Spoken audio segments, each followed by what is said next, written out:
Look what a small pump I found for you. The kit includes a case and several attachments. I have already managed to test it, and I will tell you that the pump copes with its task perfectly. There is a flashlight with 3 glow modes, as well as a power button and a USB charger. The pump draws air from the bottom, and through a hole on the side it releases air The second product I would like to show is this travel inflatable mattress. And in fact, you can see how the pump works.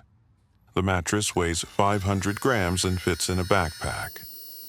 It can be inflated without a pump. I will show you how to do this a little later. The pump did the job in 2 minutes and you can lie down. I have had many cases of delays at the airport or train stations, and I think that every traveler should have this mattress. The material is good, the air compartments are separated. It is comfortable to lie down, of course. It is far from an orthopedic mattress, but it will help you to rest on the way.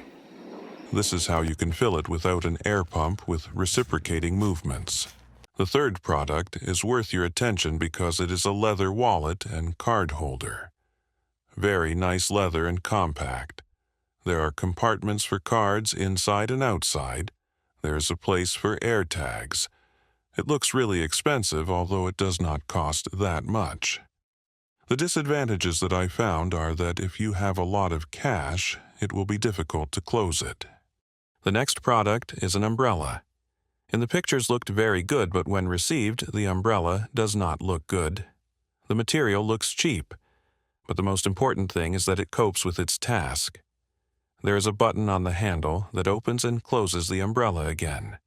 If you have interesting products to buy, drop them in the comments, and maybe in the next video I will do a review of it. The video turned out short, but I shared interesting products that I bought.